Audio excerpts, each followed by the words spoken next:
Same old man. Here's Johnny. You're gonna need a bigger boat. So serious. I am Iron Man. This is a tasty burger. Welcome to the InSession Film Podcast. Welcome to episode 534 for May 16th, 2023. I'm JD Duran. And I'm Brendan Cassidy. And I'm Jay Ledbetter. Thanks for joining us this week, everybody. Fellas, after being out of the country last week, it's good to be back with family. Trotting Nice the back globe again. like Vin Diesel and Ludacris. Exactly. Apparently The Rock, I guess. Maybe, yeah. Yeah, because Spoiler apparently, alert. they can't And this just is- keep that close to the chest. After globetrotting, this is the great reunion. You are Dwayne Johnson in this situation. We Yes. are the Fast Family. And it's great to have you back, JD. Thank you. It's Which, great which to be one of back. us is Vin Diesel? Oh, boy. That's a good question. I think I'm Well- more of a Tyrese type. Yeah, which Fast and the Furious character are you? That's the quiz. Let's that take we're the doing on BuzzFeed show. quiz I don't on know. air. No, there's a BuzzFeed quiz for that. Of course there is. There has to be, right? That's just written in the law at this point. Yeah. It's Honestly, I mean, look, the reality is JD is the Vin. All right, he's kind of the head of the operation. fair. Brendan, I think you're, I don't know, what are you? I'm trying to think of like the level-headed second man, which obviously would have been Paul Walker back I guess in the that day, would have been RIP. Paul Walker. I mean, Yeah, for many Brian. people, Furious 7 did close the franchise, so I guess we could say Yeah. that. I guess that, what is that, a secret illusion that I'm going to be retiring and leaving the podcast soon? Let's hope not. And I'm like, Yeah, can I be? let's- I'll be the wild card. Who's the wild card? Ludacris? Ludacris. Ludacris. Yeah, Ludacris is for sure the wild card, yeah. Well, he's kind of started out as the wild card and then became the savvy tech guy. He had a weird did. transformation. Jay, you can be John Singleton. How about that? Oh, Okay. the Yeah. absolute auteur of the Fast and Furious series. Of course. Everybody We'll talk loves. about that. We'll talk about that. I mean, anytime a title for a sequel of any movie is proposed, what is the first thing you think of? Too Fast, Too Furious. Yeah. Two, it is the first two thing. Dune, two Dune. You know, I mean, Exactly. two. It's the first go-to. So if anything, that film, it's true. it will go down in infamy. It's a trendsetter. It really is. It is. It has its own Two lore. power, two of the dog. You know, Exactly. I can't wait for that one. Yeah. The two worst people in the world, too. There you go. Yeah. At any rate, thanks for being here, everybody. We are preparing for Fast X, which they said was supposed to be the last one. Then they split that into 2 parts, and then they split that into 3 parts. And at this point, I Is don't that see an officially end to this. confirmed? Or did Vin Diesel just randomly say that? there's I at honestly, least two. I know there's at least two. I know there's at least 2, but the whole trilogy thing, I feel like that either is true and he wasn't allowed to admit it then, or he's just talking out of his butt. Or he was like, "Oh God, my career is over when these end." Oh my God. He's just trying to give himself some And job and security and right most now. importantly, JD, Yeah. say the name correctly. Fasten your seatbelts. Fast 10 your seat. I feel like we proposed that years ago. I don't know if it was you, Jay, or Ryan, Brendan. One Someone of you did. Someone certainly did. proposed that years ago. And I think that's what it should be. I agree. I mean, this franchise is no stranger to missed opportunities for titles. When you have the 8th outing being the Fate of the Furious, but you don't Yeah. title it F8, you call it Yeah. literally Fate. So Yeah. That was good. That was good. Have I Yeah. ever told you guys about my hypothetical themed Fast and Furious restaurant? Yes, I believe you have mentioned this on Yeah. the show. I've come up with But- a whole business model. No, I feel for new listeners, tell them again. We'd love to hear. Yeah, it. so I think this is something that I think you put in kind of a Universal Studios, perhaps. They've got the Fast and Furious roller coaster now, so you've got this. This is a big endeavor that we'd have to take on, but I think it would really hit hard. And I think the most important thing about the restaurant is that it runs entirely on gas generators, so everything course. smells like Like burning diesel fuel. gasoline at all times, which is Or great. NOS. the EPA is going to love that. And then And then you have some great menu items like ludicrous chicken tenders. You've got Finn Diesel, which of course is like a fish and chips kind of dish. Yeah, of course. You've got various themed rooms throughout. You've got the Paul Walker Memorial Room. You've got, like a Tokyo kind of room in one area. And maybe my favorite part is every wall is floor to ceiling TVs playing a different Fast and Furious movie, which to me really captures the essence of what Fast and Furious is. Yeah. And every hour on the hour, the servers pick a table and they block it off like it's a street race. And they bring out a dessert and they race to finish the dessert. And the winner gets, it's a theme park. So I guess they get 3% off their meal, which is huge at a theme park. That's huge. Exactly. That is huge. From But, I $78 mean, I think there's to real- $75. Yeah. Real potential here. And I think we need to realize it. Universal is really, they're wasting that IP. They're I was wasting gonna say, that IP. I've been at Universal in Orlando. There's a lot of wasted space there, I think. This is brilliant. Like do they have a little like Fast and Furious attraction, but it's not all that appealing. This is way more alluring. This is a gold mine. I feel like we should drive down the street here and pitch this. I think we have something. I mean, I'm sure I'm forgetting details that I've come up with at other points, but I think we've got the base of something really special. That's here. gonna be so heartbreaking if someone beats us to this race because they God, listen to this imagine if podcast. that actually happened. I'd be so pissed off. Yeah. I'd be so mad. Yeah, We have to get this in writing so we can actually, sue for copyright claim. Yeah, I have a suggestion for a food item: Hobbs and Slaw for the cold. Oh, There you very go. nice. There you go. Hobbs and Slaw dog. Yeah, exactly. There you go. It Yeah, turns throw out that out there. it's an annoying hot dog. It's like annoying to eat. Now, I feel like this is our game now. Let's think of some really clever food items that you can get out of this man. restaurant. I'm sure we can. Tyrese, Ty ribs, Tyree. Oh, Thai ribs, I could that do was a that. failure. That was a failure. Hey, it's something. It's a start. Look, Hobbs we're and thinking Slaw, of I this. think, is the winner though. Hobbs and Slaw is very good. That's good. I like that a lot. Thank you. I'm sure we'll come up with some more as we go on here. And as we start off this conversation, we're gonna give some general thoughts on how we feel about the franchise, the Fast and the Furious franchise. That is, aside from our awesome restaurant idea, Jay's awesome restaurant idea that we are running together now. Yeah, we're really this is some value add we're doing here. I like this a lot. Exactly. Yeah, it's a collaborative effort here. Another thing that I've brought up on the show previously as well, and I know that this is across the internet. This isn't just a me thing, but it is somewhat funny because one other thing that we've talked about before, and this circles back to what you were saying a minute ago, Brendan, in terms of missed opportunities. I just find it hilarious that the naming structure of all these films is different from the one to the next. Like there's no consistency whatsoever. hilarious. Right? Yeah. There's the Fast and the Furious, Too Furious, Too Fast, Tokyo Drift, which is a completely different thing. And then what you get to The Fast and Fast and the Furious. Furious. Yeah. Yeah, Just like- remove the "thes" and it's Fast a Five. completely Fast different Five. movie. What is 6? Fast and Furious 6. That's what I And thought. which And then the it's 6 is a number where Fast 5, like 5 is written out. And then it's Furious 7 again with Furious the number 7. 7. And then as Fast Brendan 8. noted, the Fate of the Furious. oh, the Fate of the Furious, of course. And then it's just what F9. F9. That's F9. it, just yeah. F9, where 9 is again a number.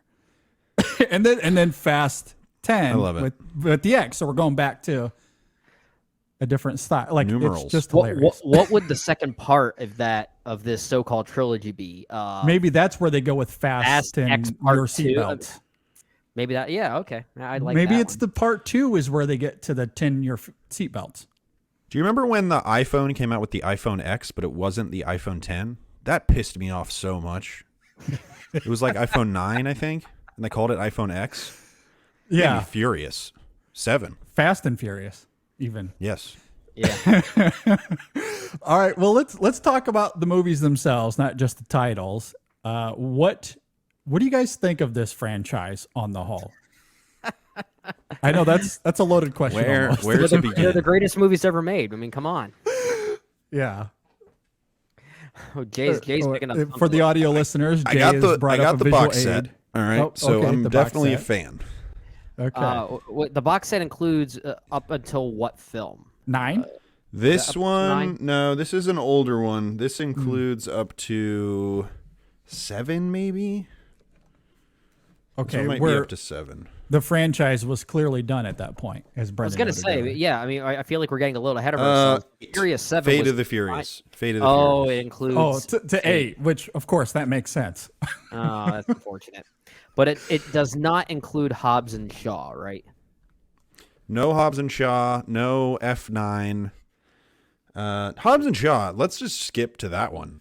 An abomination. Truly, It's bad. It's Yeah, my it's least favorite of the absolutely bunch. horrendous. I think you hit the nail on the head when you called it the Oh, most cynical movie ever made. Nice little twist here. Fate of the Furious sold separately. They have it on there. It's an advertisement coming for 2017. Fate of the Furious. So basically, So that it means you have has- to buy it separately in order to include it in this. But box. But it has course. it has a sleeve for it, but it hasn't come out yet.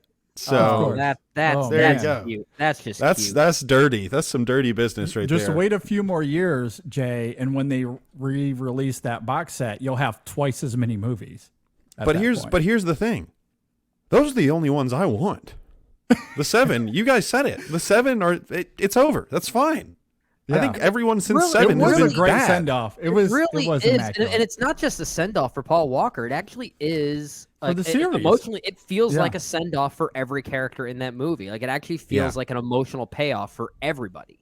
Well, see, and this is why I am dubious about this franchise ending with Fast 10 and Fast 10 Your Seatbelts, the sequel, because once these two come out, and even if there's a third one, let's just pretend that Vin Diesel let the cat out of the bag. There's Fast 10 actually a Your trilogy Seatbelts to again. end this thing. I still don't believe that that's the end because these movies make money and Universal likes to make money and they will pay these actors very well to keep this franchise going. They're going to find a way to just They'll continue find this a way, forever. even if it's just more Fast and Furious presents cynical bullcrap. That they'll Well, like. It I might not think- be Hobbs and Shaw again, but it might Yeah. be. Might That be one didn't someone do else. very well. No spin-offs, because my theory is we want to get to Vin Diesel anyway wants to get to 30. So we can get to Fast XXX and Well, then have his he's not getting ultimate that Guardians crossover. cash anymore. He's got to get that crossover of the XXX franchise and Fast and Furious. That's where we take the franchise to a new level. Honestly, I think it- just go there. I You know, guess. well, don't know. I think that's what this franchise kind of needs is a weird crossover like that. I mean, I know there's this often cited joke that because Universal Studios also owns the rights to the Jurassic franchise, just have the dinosaurs show up. And honestly, do you know how many people would go to the theater for that crap? Look, I mean, I'm not against it. At this point, they've already been to E.T. space. and Vin They've been Diesel? to space. like Vin Diesel fighting a raptor. Of course, I want to see that. Yeah. Well, it I'm is. not You know, against you it. talk about that like what we want is this totally bombastic, crazy. What was so good about it for so long up through 7 was that it was a very sincere series. That's the difference is, you can be dumb, goofy fun, but you can actually have a sense of respect It wore its and heart on sincerity. its sleeve. Yeah, like it was kind of, dare I say, sweet, right? And Yeah. like especially this like there's like this weird trilogy that's kind of funneled in the middle of this saga, which is Fast 5 through 7. 5, 6, Almost- and 7. Yeah. Yeah, it is Yeah. kind of its own trilogy. Like I feel like those three almost have their own identity of sorts. But I mean, there's a lot of sincerity in those three movies. Like There is. they don't take themselves seriously, but they care about it themselves, and that's the difference. Yeah. I think they get back to it a little bit more in 9 than they did in 8. They But tried. It's They not, tried. It's God, I not the thought 9 same. was It's not the same. bad. I agree. The problem with 9, I think, was you can just sort of sense that Justin Lin felt kind of disconnected from Yeah. his desire for making one of these again. It felt more like a business move than it did a genuine one. Yeah. And you can kind of sense that in the final product. But I mean, That's a I do very- think it was. It's a very I do- rubbery movie too. That's Well, CGI. I do like it slightly more than Fate of the Furious. I'll at least give it that. Yeah. Interesting. I agree. Yeah. Pass. Both. Jay's- Well, Fate of the Furious and Hobbs and Shaw are my two least favorites in the franchise, and it's not even close. yeah. But just think about how emotionally potent the end of 7 was. It was truly. I agree, and maybe that's why I dislike Fate as much as I do. Because it just feels like an afterthought, and I don't think F. Gary Gray, as much as I like him as a director, was the right choice for that franchise. I think like he's someone that takes himself a little too seriously for this kind of franchise, and I felt that in that movie. It felt the most. 7 was uneven. kind of the one where I was like, James Wan is a beast. He's a weirdo. He's a weirdo. For him to cobble that movie together the way that he did, given the circumstances, and that's my favorite. That's my favorite Fast and Furious movie is 7. I like 5. That might be my second. 5 favorite, is great. Five is great. I'm high on 7 as well. I'm with you there, Jay. Yeah. And it for him to have taken those circumstances and turned it into a film that is simultaneously that emotional and that thrilling, I think is such an achievement. One, I mean, he's my guy. Look, Malignant. Come on now. And Aquaman, the best, one of the best superhero movies of the millennium. He's my guy. Yeah. And he brings all of his kind of camera tricks to that film, and I love that. But what do you guys? Let's go back to the beginning. What have you guys watched the first Fast and Furious anytime recently? A few years ago, I revisited them all. Yeah. Before one of the movies. They're stealing DVD players. Yeah. Yeah. It's wild.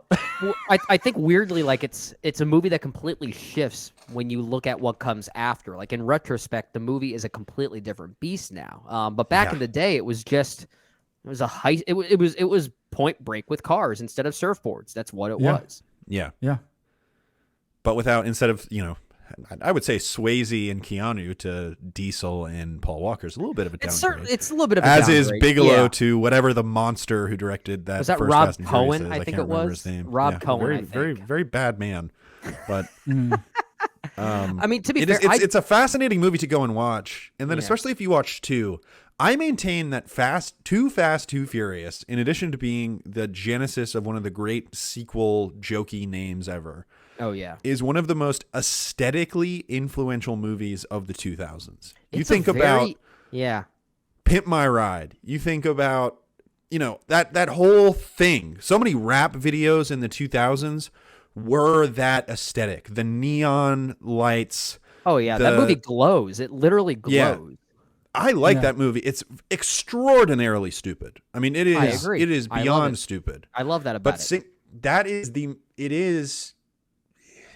And maybe we give, or I personally, put too much emphasis on, a filmmaker leaving his or her mark on a movie. But John Singleton leaves his mark on that movie.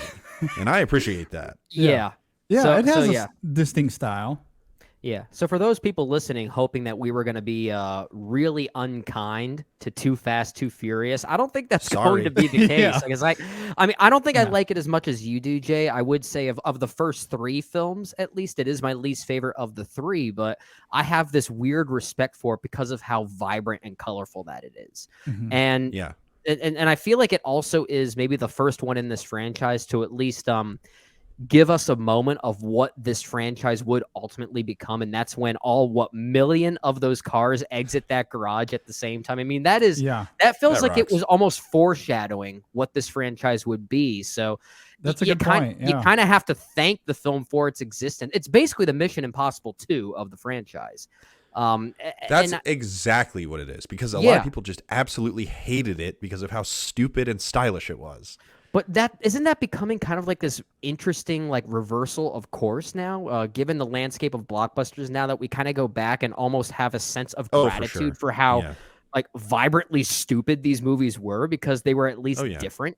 And that's how I feel about Too Fast, Too Furious. I think it's an interesting movie. And that's how I feel about Mission Impossible too.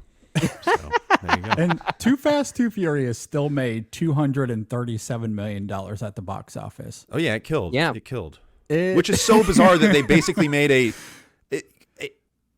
Tokyo Drift, which I like a lot, is one step above a direct-to-video movie. That's what it feels like. Yeah. It feels like them burning all new characters, the goodwill that they have for the franchise. Yeah. Mm-hmm. Yeah. But and there's it's something good. really it is good, and there's something culturally interesting about Tokyo Drift. Now, I like the way they utilize driving as like a language you have to learn, especially in Yeah. a new culture. So there, I don't know if Yeah. that was the film's intent, but it almost Yeah. has this interesting parallel there. Yeah, for sure. I mean, really, my biggest problem with Tokyo Drift is that I don't necessarily love Lucas Black in the main role. I kind of wish it was Yeah. really Han's movie. Quarterback from Friday Night Han is Lights. awesome. Han's one of the best characters of them all, if not the Yeah. best. And what's his full name? Han. Han Solo. Of course. I was waiting for the joke. I just was going to get quiet. No, for that that's one. not a joke. That's his name. Yeah, I know. I was just waiting for you to drop the ball like that because it's just hilarious.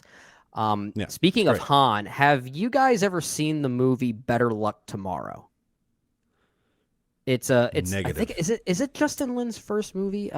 It might be, but it's this crime drama of sorts involving Asian American high school seniors specifically, and one of the characters is Han. And Justin Lin has confirmed it is the same Han that we see in this franchise. So it's kind of like this quasi prequel of sorts. And it's actually a really good movie.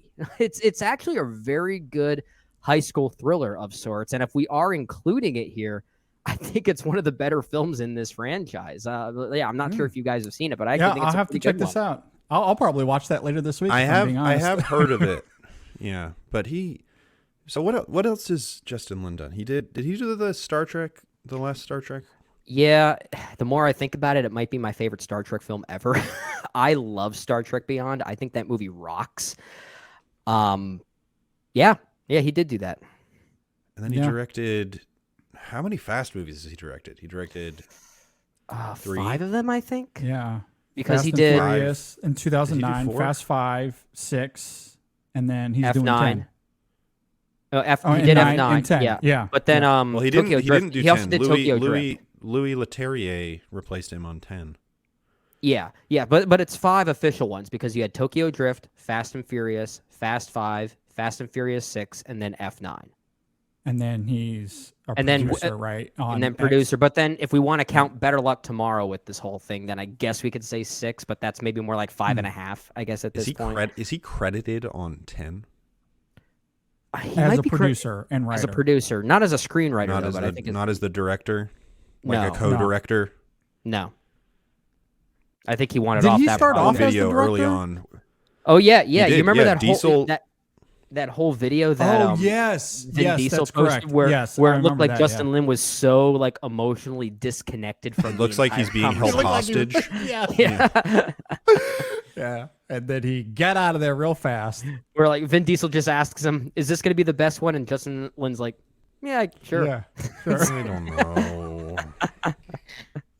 Then they brought on everybody's favorite action filmmaker, Louis Leterrier. Which, to me, I like the Transporter movies. I think they're fun. Yeah. I think The Incredible Hulk is one of my favorites of Marvel Phase 1, actually. Or one of the more underrated, anyway. I kind of like it. I don't hate it. I think it's Yeah. okay. What did you guys Underrated think in of? that people hate it. A lot of people do. I mean, A lot of people do. Yeah. I don't like it. Of course. You don't like anything Marvel. That's why we don't talk about it. No, on- That's we're done not with true. Mostly true. It's 95%. All right, true. kids, let's transition. That is not true. It's not true. I'm stoked. I still haven't seen Guardians 3 yet. I'm super stoked to check it out. That is one you'll like, I think. Yeah. I hope so. I'm confident you'll like that one. But who knows? But then kind of on theme of the episode, where the franchise shifts is with The Fast and the Furious, in my opinion. I don't know if y'all agree with that. Well, which one? 2009, The Fast and the Furious. That's the first one. The fourth one's just no, called it's Fast the and Furious. oh, they did a reverse. Yeah, it's Usually the they reverse. do the Yeah. Yeah. That's the Fast and the Furious. My So bad. for the fourth one, they just removed the thes. Yeah. It's cleaner.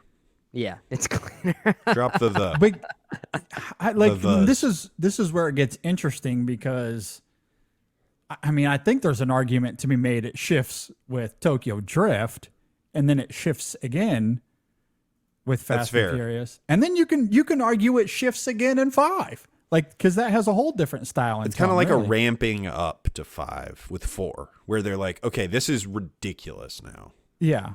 not And quite. then Fast 5 Five is like, but this it's is getting more there. ridiculous. I now. think I think the difference is it was kind of upping itself as it went along, like you're saying. But Fast Five was when people took notice of it and were able to accept Yes. the absurdity of it. And I think that's why many people look at Fast Five as the Like the pivot point. as the real pivot point. When you're not wrong, I think that pivot was slowly working itself as it went to Fast Five. It was the but- appetizer. That's Yeah, maybe yeah. Fast and Furious is the appetizer at Jay's restaurant. yeah, We'll which have is to come which up is with in- a better name, but Oh, I didn't even say the title of the restaurant. It's Feast and Furious. Feast and Furious. He's furious. I love that so much. That's actually really good. Yeah. That's really good. We're gonna lose this idea. Someone's gonna steal Fast it. God. and Furious appetizers. Yep. I Yep. guess that's what we'll label it on the menu. Mm-hmm. And then Fast Five is kind of where things pivot. Yeah. I do feel like the fourth outing, Fast and Furious, which does kind of slowly allude to that pivot point. It didn't go as noticed as heavily because I feel like that's the one film that kind of does take itself very seriously, and maybe that's kind of the self-awareness of it. It kind of has like an almost like soap opera kind of feel to it. And I feel like the film has become kind of divisive because of that. I know some people who think Fast and Furious is one of the better outings, and then other people who think it's the worst one. It's kind of an interesting the tone anomaly. is the big thing for me because yes, Yeah. it has some of that bombacity that would eventually lead to the later films. Yeah. But I do feel like the tone in 5 and even into 6 a little bit was way different than what Fast and Yeah. Furious was. And I think 7 would have carried that tone even further without the outside circumstances. Obviously, that Right, changed it a little right. bit more. But again, that film did take. I hate to use this phrase, take advantage of, but it did take a horrible situation and they melded it into the franchise. Made the in a best really out of great a way. bad situation. Yeah, did, exactly. yeah. Yeah. I completely agree. And then they get into all the more bizarre, zany territory in 8 and 9. I gotta admit, I'm For not better or remembering worse. 6 very well. I kind of remember 6 well, primarily because it came out in 2013. And that's a year that I think I'll just forever hold close to my chest because it was the first year of doing InSession Film. So Sure. And this year in particular, it's been top of mind because all of those films turned 10 years old. So Fast and Furious 6 is about to celebrate its 10th anniversary. And I think I remember that film. One, there's again the whole idea of family. I think is done very well in that movie as well. And then one of my favorite action sequences of the entire thing that's is the the Gina tank Carano sequence. one. Yeah, And- that's and- that, and Luke Evans as the villain in that one. Yep. And the tank sequence is the memorable rampy cars. because one, they're fighting a tank on a highway, and then I also feel like in terms of the franchise, just upping the ante in terms of what we expect out of these movies. Because Fast 5, you get the vault sequence, which is out of this That's world, an but all-time heist of the it's modern it's era. great. No, It is. don't get me wrong. There's something great about it, but also it doesn't, I think, quite burst the seams of what we would get with some of the action sequences. There's we something get kind of later. tangible about it. Like Yes.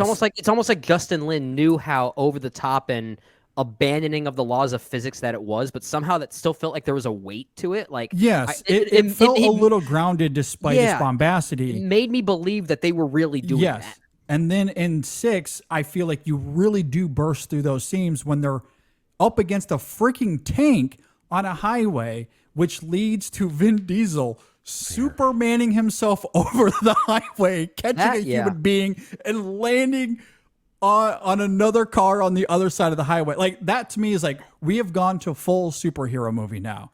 Like completely different level than what we were even in 5. And since then, they've been trying to up the ante in all of these movies, getting to Fast 8, which, we mentioned earlier was one of the weaker movies in the franchise. And I do agree with that. However, in a microcosm, again, this team in vehicles, not fighting a tank, not trying to escape a tank, but a submarine, which has these nuclear missiles. that they are redirecting to destroy things. Like that just takes it to a whole nother level. Yeah. And it's funny because I wrote on my letterbox for that movie, like, okay, cars race against the submarine, a torpedo, and heat seeker missiles. How many more films until we get to space? That's what I wrote. Just one in more. 2017. And there was one more film. Yeah. And to be fair, that whole scene was kind of a wasted opportunity. It felt like it felt like an afterthought, which I guess I kind of admire because it was really just, in many ways, it was kind of like the Illuminati scene from Multiverse of Madness, just kind of giving something the fans ask for just to get it off their chest. But yeah, like I feel so conflicted about Fate of the Furious, the 8th outing, because it's a film I don't like very much at all, but there are 2 sequences in it that I think are all-timers in the franchise. Is that the one with the baby Statham sequence? Okay, actually 3. There are 3 sequences in that movie that I think are all-timers. That's the Shaws with the baby. You also have that submarine chase that you're talking about, JD. And then there's the opening race in this like broken, dilapidated Beetle, which opens the movie. There are great sequences in a movie that I just don't think collectively works. I agree. That's a great way to articulate it. Yeah. And then 9's bad. And then 9. I don't care for 9. Do we remember anything from 9? Maybe that's the one I have to rewatch. The family comes together on the island. There's he catches the car on a hook at one point. I believe, on a helicopter. It's the hook one. Yeah, but we remember that because it was in the trailers that we just constantly saw everywhere. Fair. And then space. I don't. The aforementioned space. They bring back the quarterback from Friday Night Lights. Oh yeah, Lucas Black and Bow Wow Black? was in it as Bow Wow. Lucas Black, yeah. Well, it was nice to see them, even if it was just for a brief, afterthought. But yeah, I don't remember much of F9. But there's enough of the other ones I do remember because of that sincerity we keep talking about. You remember things like that. 7 is the one I remember the most. Yeah. And 5. 7 and 5. Those are the 2 best ones. I think almost undeniably, I think those are the 2 best ones. But I do really like Fast and Furious 6 though. Even though I don't think 6. I don't think it's as good as 5 and 7 because I think it's sort of like aesthetically and tonally, it kind of feels like Fast 5 Part 2. So it doesn't really have as much of its own identity. But those action sequences that you all laid out there, such as that tank chase on the highway, which is almost kind of distasteful because don't they kill like 1 million innocent people on that highway? I mean, there's probably millions dead because of but these there's so much collectively. emphasis on that tank destroying every car in its sight that you just can't help but think of how many people got literally squashed for no reason. It's just I can't help but think about that. Yeah, I do really like 6. I do agree that of that trilogy, it's probably number 3 for me. But I do think there's a sincerity to that movie, and I do think its ideas on family are blended well with, again the crazy action of that film, and it does up the ante in a way that I think is effective. And to speak to F8 and 9, I think part of the problem with those movies.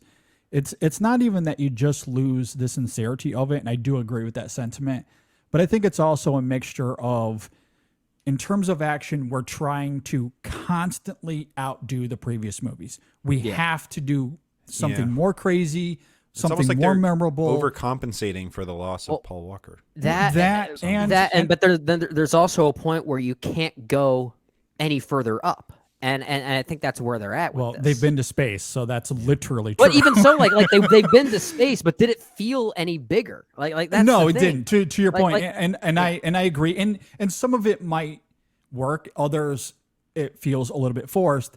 But I think the problem is they're trying too hard in that arena. And then the other problem is, it's again going back to characters. It's not even just that they're losing out on the emotionality of these films. It's there in parts, but it is uneven. But these films are also introducing more characters, and they're bringing back other characters. And so now we're trying to fit in Avengers level of characters into these movies, and it's really hard for them to balance all of the storylines and motivations and who's the new villain. Whose side are these characters really on? They're like Deckard flip-flops back and forth through 7, 8, and 9. It's like, man, Hobbs even, so like, it's like they're trying to balance too much among the action and trying to outdo themselves every single time. And I think that's resulted in not great these last two And movies. remember when they revealed in a post-credit scene that Tokyo Drift actually occurred after, which one was it after? 5 or 6? Yeah, it was like in between. Like No, 5 I and think it was 6, in the middle of wasn't a movie. Yeah, because it was like Tokyo Drift ended. I thought it was like at with the that. end. Because Tokyo Drift ended with. Oh wait, I'm trying to remember this. Because Tokyo Drift ended with that cameo by Vin Diesel. Vin Diesel cameo. But I could have sworn I remember that exact same scene happening in the first third of Furious 7. I think it's a post-credit scene, but I can't remember exactly. They kind of blur together. They blur together. They kind of do. But They kind of do. But look, seven has the Abu Dhabi sequence. I believe 7 has the parachuting cars sequence. Is It that does. 7? And which 7 also also features Roman being once again the most meta character or self-aware Yes. character in human history. What does he say? Like before they parachute out, he says, "Why don't we just park our cars and stop?" And 7 also has Dwayne Johnson breaking his cast and saying, "Daddy's got to go to work," which is, of course, one of the great moments in cinema. Oh, for sure, for sure. Yeah. I keep looking back at those specific ones in this franchise, 5, 6, and 7, and I keep on wondering what it is about the character work that makes us feel something, like some sense of sincerity, like we keep talking about. And I do think for these types of movies, the performances are genuinely not bad. Especially Michelle Rodriguez, I think, is the unsung hero of these movies from a performance standpoint. She's very good. Especially in Furious 7, I think she is fantastic. And of course, a lot of that is the arc that character of Letty has. And she and the whole died at one point. Yeah, she died in 4, and then 4. was completely non-existent in 5 until a post-credit scene revealed that she would then be in Fast and Furious 6, which she then suffered from amnesia through Furious 7. But the way that she handles that is like the performance is almost too good for those kind of movies, and I have to respect I respect her for going for it. So here's one thing. Here's a theory I have about the acting in these films and why 8 and 9 have been worse. All the actors through 7, basically, this franchise was all they had. This was it. Yeah. And then they bring in like pinch hitters like Kurt Russell. Now they're bringing in Brie Larson, Charlize Theron, who are just kind of coming in this, I feel like, with they're a little too tongue in cheek. They're a little unserious about it. Whereas everybody else was very invested in this franchise on a very personal level. And then you have these kind of contract killer movie stars coming in, and I think they don't take it as seriously, and I think it's detrimental to the franchise. That's a theory I just came up with. I don't hate it right now. I don't hate it either, because you kind of have it on one end of each extreme spectrum, right? You're either overly famous or not famous enough for this franchise, if that makes sense. Because then, like, what has Tyrese been doing? Well, that's the You're either overly winking at the He's camera, been pleading or you're for more not Transformers movies. Yeah. That's what Well, he's been doing. enough. Yeah, and that's Because the thing, you're right. This is all that he has. The cast for most of these movies kind of split that difference that you're talking about, and I think that's why it works so well. So then we began to associate them with these movies, but then you're right, they kind of overcompensated for that as they went along. I do think, though, that's I think a great reason why Statham fits in so well here, because he's not quite on. He's not a superstar necessarily. He's not above Fast and Furious. Yeah, Charlize Theron is above Fast and Furious. I agree. Yeah, I agree. And even though Dwayne Johnson has been in a bajillion other things, I think he fits that character type. I well. agree. Yeah. Especially And when he came in embodies 5. Especially when he agree. came in. Yeah. So and to that point, I think that's why I'm really curious about Momoa, because I think Momoa feels in that same vein, even though he's got Aquaman. I think Cena's good in 9. Yeah, I didn't love him in that. I felt like liked he him was in 9. underutilized. I do think the Underutilized, but writing of good the when he is character- utilized. I Yes. thought he seemed bored to me. I always thought he seemed Which, I think again, the I say bigger that as someone that problem- I think the like bigger John problem Cena, is that didn't they reveal like him and Vin Diesel are brothers or something like that? Duh. And they look like, of course, like who would have figured that out? Oh my like, gosh. To me, that's Wow. the bigger issue. That's why it's the ultimate twist. Wow. This further proves just how memorable F9 was. I forgot about that little plot development. I forgot about that. I just thought of it because I didn't. Oh my remember that gosh, until we F9 started. actually had a really interesting moment. I totally remember the whole flashback scene of The flashback. Dom, The race? young Dom, which was actually Yeah. like a pretty decent scene. I would have loved to see a whole movie with that. And Yeah. oh my gosh, all of a sudden F9's coming back to me. That's not a good movie. No, it's bad. Has anybody seen 10? No, not yet. I know Are Ryan. you has. excited for it? I'm not really excited for it. Well, I will. Here's what's getting me excited for. I wasn't until I started seeing some of these early tweet reactions, and I'm seeing it from. We talked about these extremes, right? I'm seeing some people say it's the best one since 7. Then I'm seeing other people say it might be the worst blockbuster ever made. Which okay. So if the fact But if that's it's that divisive, I'm now excited for it. But That at least Brendan, sounds isn't that the interesting. nature of early tweets? Like you have to be on one of those extremes, like every time. It's Yeah, one but of when those. it's for a Fast and Furious movie, just something about that just seems more hilarious to me. I don't know. It is funny. I will say it does seem like the commonality is that Jason Momoa is the standout. is great. Like in Yeah, a good that's way. what I keep Yeah. hearing. Yeah. Well, and here's I think the thing. 8, 9, and Hobbs and Shaw have kind of left a stain on the franchise for me. I got to be honest. Well, and I don't that's disagree where with that. I'm actually kind of looking forward to 10 because they're leading, supposedly they're leading to an endpoint. So I take that at face value. I keep hearing things about Momoa and how good he is. And as we just talked about with Hobbs and Shaw and then 8 and 9, like the bar has been kind of lowered to the floor. So 10 doesn't have to do a whole lot to get above that. So like for this movie to be the best one since 7, that wouldn't surprise me. And also It could still be a terrible movie. it and could it's still not be great, but still be better than those. So yeah, that's ultimately what I'm trying to say. Yeah, Yeah. that's a good point. That's a good point. I just want to have fun, and I want to feel like it was made out of love and not, agenda one-upping itself mentalities like we've been talking about. Summer All movie right. season underway. Let's go. I do have Fasten one your more. seatbelts. I have one more question, and then we'll move on to the next segment. Okay. Does Brian maybe not come back? Is he referenced at all? Is that like if they're going to, they can't just end this franchise and never allude to him in some sort of way. And I know that there were He will- rumors he about will not Paul come Walker's back. brother coming in and then maybe doing something. I don't know if that's true, if that's where they're leading to, but do you think he will come back in some way?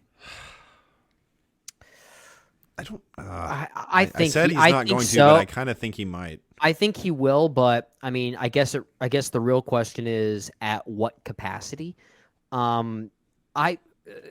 Maybe this is just the optimist in me, because if he is going to come back, I hope it's something as simple as like we saw at the end of Furious 7, which is really just like this distant shot on the beach of him playing with his family. I hope it's something just like that, where we Yeah. can barely even Sure. make out that it's either I Paul think that's Walker's fair. brother or some digital impose. I mean, I get why they Yeah. did it in Furious 7 because they needed it to feel needed like to a do it in genuine 7. send off. Yeah. But And if it's they're gonna bring him back, so and- well executed in 7. I agree. yeah. But I feel like if he is gonna come back in any future movie, I hope it's visually at a bit of a distance. That would make sense. Yeah. I weirdly think that's what they'll do. I feel like they'll know that they're being disrespectful otherwise. I think what they're going to do is they're going to do a post-credits AI-generated Wes Anderson Fast and Furious, and they're going to have AI Paul Walker in it. You And that will be his send-off. I mean, if those AI generators and the way they visualize people like Willem Dafoe and Adrian Brody, if they're as accurate as they say they are, then it's not going to look like Paul Walker at all. No, it won't. It'll be way worse than what they did with 7. It's If gonna be that's the night- case. it's gonna be nightmare My fuel. God. It truly astounds that people think those videos are good. Like, and they go super viral. Like, They Yeah, do, I don't get and it. I understand. The problem is, on a very surface level, Wes Anderson is very easy to replicate, but they really don't capture what a Wes Anderson movie is like. They don't But capture the tone. Even like if you want to get really granular, camera movement. like, they do the not camera movement understand they don't that he moves capture, the camera It's a lot. very one note. It's Very yeah. one note. Yeah. Yeah, even the overall camera placement and just how things are symmetrically in frame, it's not exactly right. So it's just They're not capturing an even idea. replicating it correctly. They think No, they are. no. But my thing with the AI stuff, Robots, and robots, not to go man. on a tangent, but my thing with the AI stuff is everybody's like, oh, look at how bad this is. It's never going to.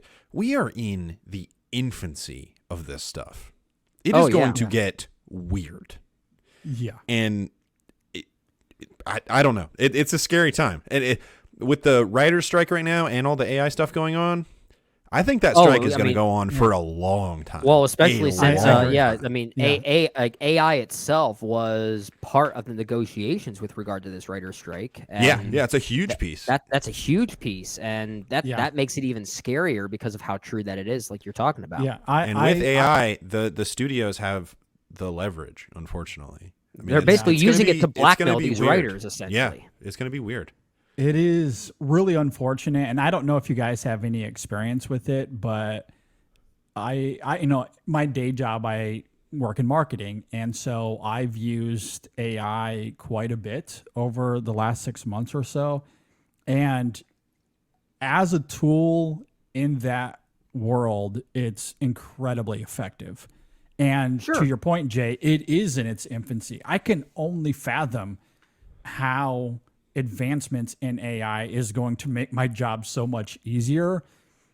And also that's what's terrifying. / make you replaceable. Yeah. Maybe. It very Yep. well could. Job And- security is a thing in obsolete. the past. Yeah. Yeah. And so I do understand why the writers are upset just in terms of that. And we haven't even mentioned the streaming element of it, which is another big part of the conversation. But just in terms of AI, I understand why the studios find it appealing and why the writers are on the complete antithesis side of that spectrum. Cheap labor. Yeah. Imagine when Chat GBT starts writing music. Yeah.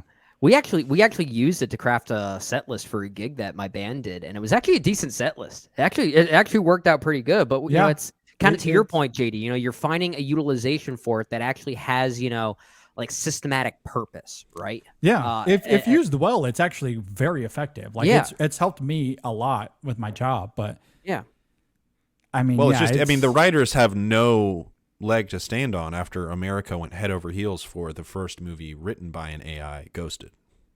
So, of course. Yes. I mean, can we date it further back and maybe say The Gray Man? oh God, I would you're I not would wrong. believe it. Especially I after would- the Russos were like, I was just gonna AI say, is gonna be especially great. the Russo comments. I would be surprised. Like I would be. Anyway, let's move on. We need to have a conversation. We need to talk about the Russos. We need to break them down because they might be the end of cinema. It's very Which possible. is a shame because I liked enough of the films that they made with Marvel. I know. I Yeah, agree. yeah. I agree. Yeah. And now they're But that maybe that's proof that some directors the need two to be horsemen of the pigeonholed. cinematic apocalypse. We'll They- save they- that for our Patreon exclusive. Yeah. Okay, let's move on. I opened up the bag. I should not have done that. No, it's all good. Hey guys, let's talk about some coffee. Oh, Love coffee. America's best medicine. Oh my gosh. The it's world's best. best medicine, not just America. It is. And it's interesting because, I noted up at the top of the show that I was out of the country last week. I was in Colombia. I was looking at coffee up close. How about them Getting beans? to look at where they're grown and what it's like in Colombia. It was all kinds of fascinating. It turns out, I don't know if you guys know this, but Colombia, known for its coffee.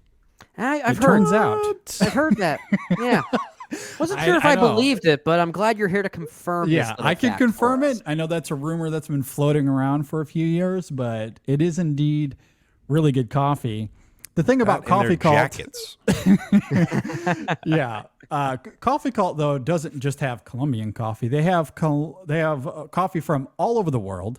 It is incredible. They only roast specialty grade coffee, which is the best coffee you can get. A lot of other companies will degrade their coffee by either using Robusta beans. And look, if you love a good Robusta, good on you. That bean tastes awful. It is bad. It is bad quality. Now, look, it's got caffeine. It is packed with caffeine, and that's why people like it. But the flavor is just bitter dirt. It tastes like you're licking the floor. It's an art, man. It's an art. It's got to taste good. It's got to taste good. And that's what Coffee Cult, that's why they source specialty grade coffee from all over the world.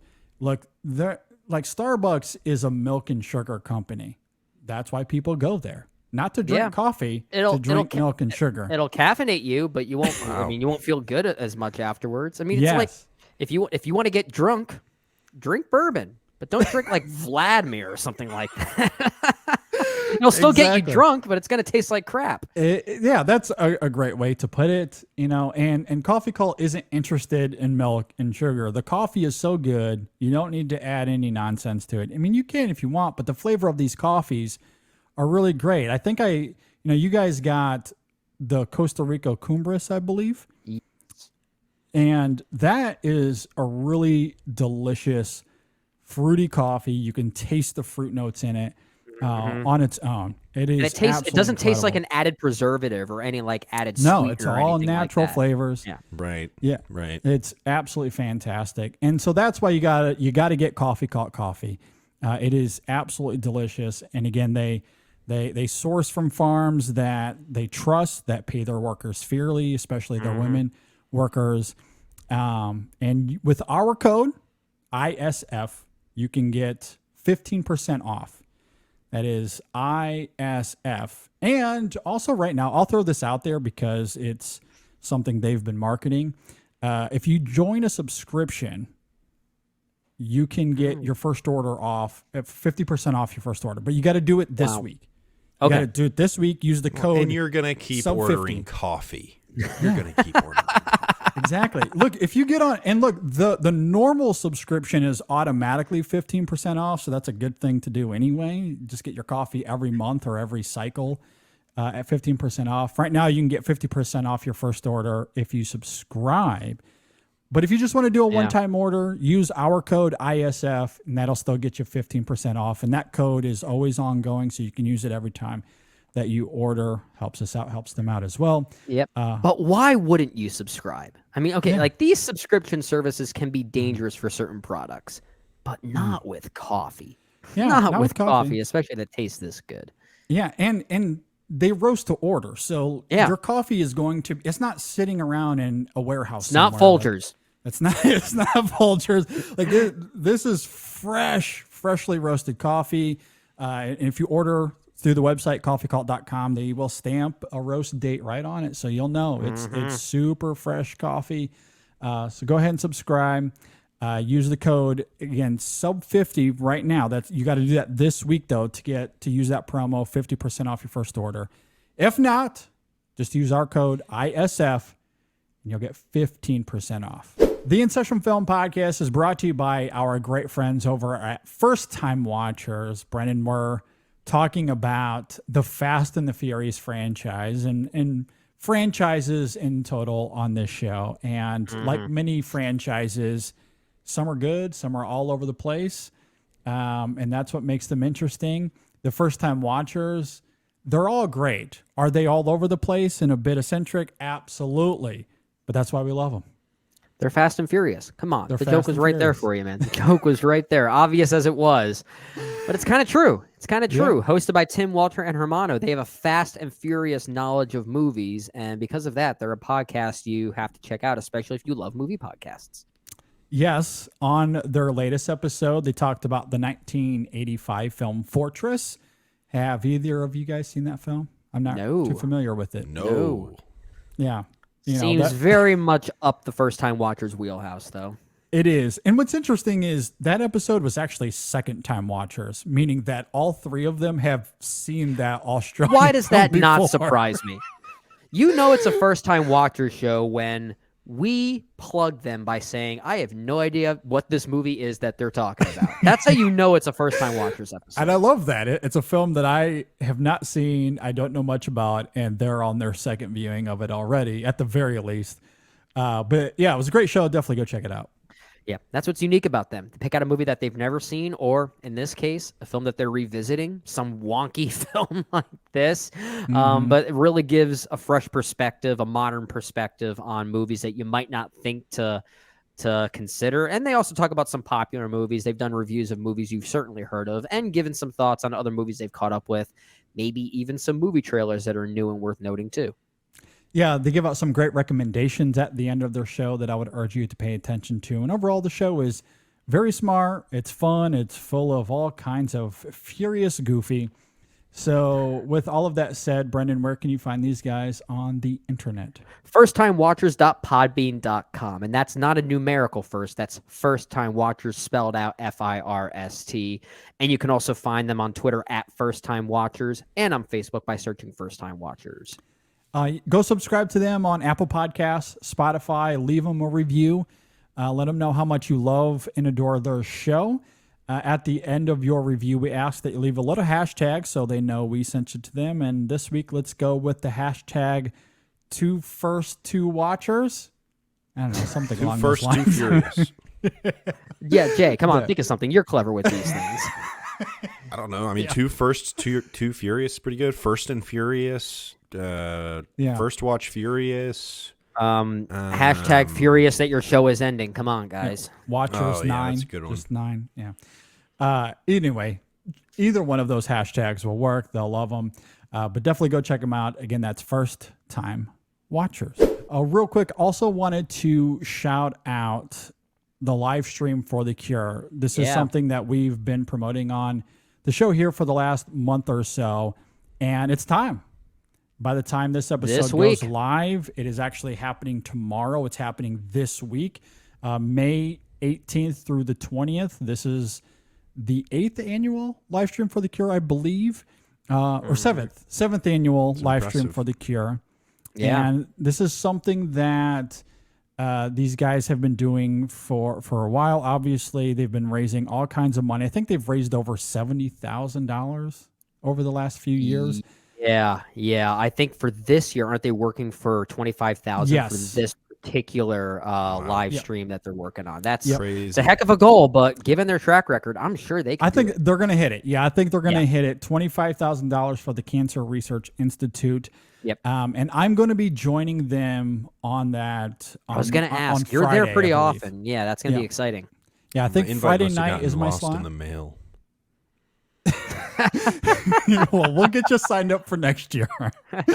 We'll get everybody on the show signed up for next year. Do you know what your topic is? Yes, I haven't actually figured out what my list is going to be, but we're going to be talking about our favorite movies that have been released during the live stream for The Cure era.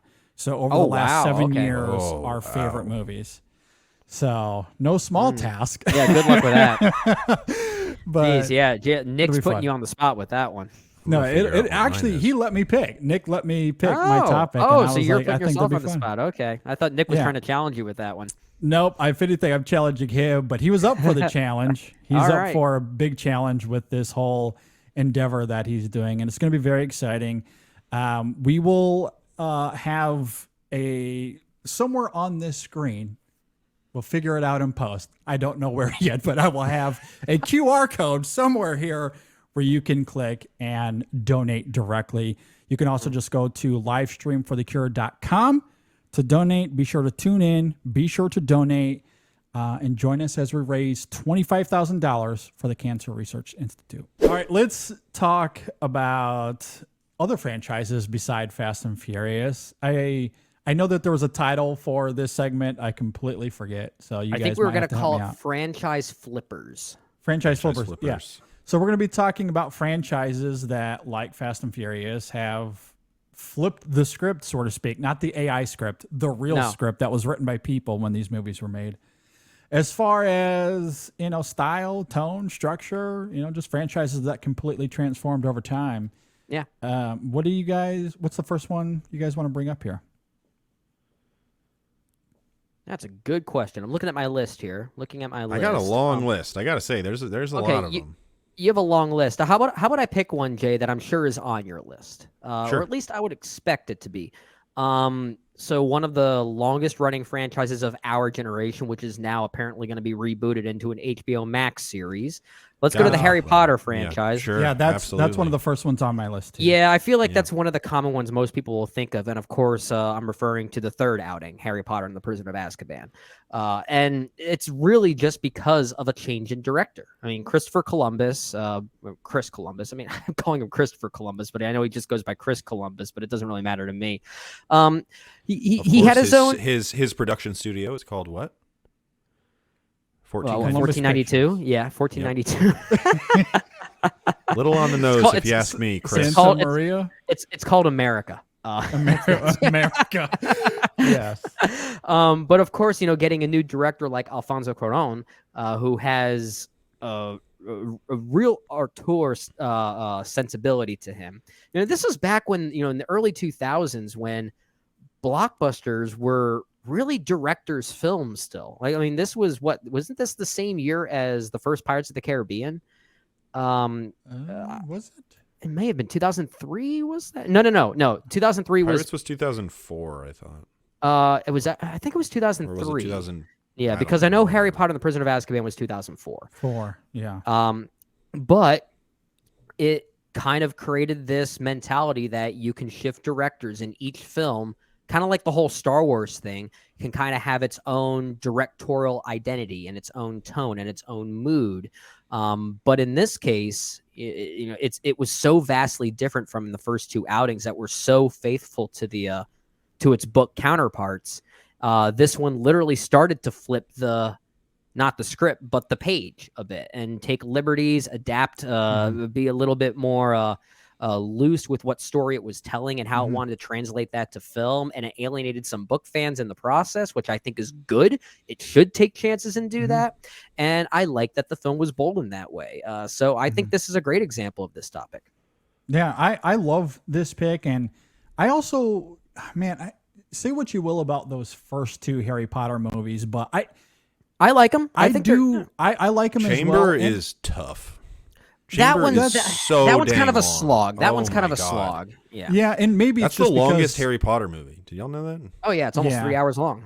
And again, maybe it's just because I love the movies and I love the story that it certainly doesn't bother me a whole lot. But I do love that those first two movies are a bit childish and that they kind of have that youthful glee to them before Azkaban They work in retrospect with the whole franchise. Yes, for sure. I agree. I think Chris Columbus was actually a really great director for those first two, given what they needed to be tonally before Azkaban comes along, and given the story of Harry and where he finds himself, tonally it needed to be something very different. Yeah, So you bring in a director like Cuarón who can handle that very well, and he just absolutely nails it. I agree.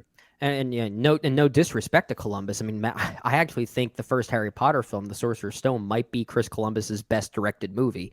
Well, you love Home Alone. Home Alone's the worst movie ever made. Exactly. So I do like Mrs. Doubtfire. I could just rewatch that. I still kind of like Mrs. Doubtfire. Yeah. But yeah, not Home Alone. But I do like Sorcerer's Stone quite a bit. But yeah, I do too. Prisoner of Azkaban is definitely a franchise flipper for sure. Yeah. Okay. All right, I'll do one. Let's talk about a franchise that continues to change itself, the Evil Dead franchise. Oh, I had this written down as well. Yeah. I mean, that is one that certainly from 1, 2, and 3, the Raimi trilogy, they really shift. And then if you want to extend it to the Fede Alvarez film from 2012 or 2013. I think it was 2013. I like that. That totally changes the entire tone of the franchise too. But for me, my favorite Evil Dead movie is actually Army of Darkness, which is the one that strays furthest away from. That movie rocks. That movie rocks. It's great. I mean, Evil Dead 1, I don't love Evil Dead 1, but it is this really bare bones, gritty, not humorless, but certainly not humorless, but less humorous than the films that come after it. Yeah. Yeah. Evil Dead 2 is basically a remake of Evil Dead 1 with more money and more humor. And then Army of Darkness, they just make it a medieval fairy tale horror kids movie. Army of Darkness is rated PG. And Is it's it? so Is it good. really? Yes, I did it not is. know that. I gotta fact Army of check you on Darkness this is one. rated PG. I am almost positive of that. But yes, absolutely check me on that. And then, there's this huge gap. It is rated R. It is an R-rated movie. Yep, I'm looking at the poster right now. It is it's R. rated I'm seeing it too. That's not even close. What about that movie would make it rated R? I don't know. I mean, I kind of see your point. But yeah, it's an R-rated movie. This is I mean, one of one of my most embarrassing moments. That is so It funny. does have some very grotesque imagery, and maybe that's why. But I mean, we're in a day and age now where this grotesque imagery would not warrant an R rating, given the I was gonna say the headspace of standards kids. by today might. This would change not it, be an yeah. R-rated movie today. There's Yeah, no I'm way it mad. would be. I'm mad. I'm sorry, Jay. All right, so it's rated R, but it's certainly The movie rocks. I mean, that's the moral. The movie's I'm awesome. flummoxed at this point. Oh my god, yeah, that movie's awesome. And then the Fede Alvarez, which is many, many years later, Sam Raimi, far less involved, directed by Fede Alvarez, who I think is a good director. That one essentially remakes the original Evil Dead / remakes Evil Dead 2, but in a very serious, gory, more straightforward manner. And I like that movie. Again, don't love that movie, but it's just a fascinating franchise, and Sam Raimi just has an incredibly unique kind of point of view and tone to all of his films. And for him to change even his tone, which is already unique, but for him to have these different alleys to go down is fascinating. And do you know what Army of Darkness was originally supposed to be called? No, I don't remember this. And they should have called it this. It would have been great. Medieval Dead. Oh, wow. We talked about missed opportunities with titles at the Fast and Furious franchise. Here's yet another one. Would have been great. That is great. Maybe they're saving it for another movie. Hopefully. Yeah. Sam Raimi, come back to Evil Dead Challenge. Did y'all like Rise of the Evil Dead? I didn't see that one yet. Yeah, same. I think it's okay. And that's all I think it is. Just okay. All right. I did like the one that Fede Alvarez directed. I did too. Yeah, I really think- like Jane Levy. I like do her a too. lot. I think she's really, she's just compelling to watch for some reason. Yes. She just has like a magnetic presence about her. And I didn't love Don't Breathe as much as you did, but she's one of the things Breathe. Come on now. I like it. Don't get me wrong, but she's one of the big reasons that, or her and Stephen Lang really, but she front and center, I think, she has something about her that just draws you in. I don't know. There's like this hypnotic quality about her. I think you really feel her missing in the second one, and Fede Alvarez, of course. But Interesting. Yeah, that was also another blind spot for me. Here's a franchise that I wanted to bring up, and I admittedly can't speak to all of the films because there's a plethora of them, and many of them I just haven't seen. But I can speak to the franchise on the whole, and that is Godzilla.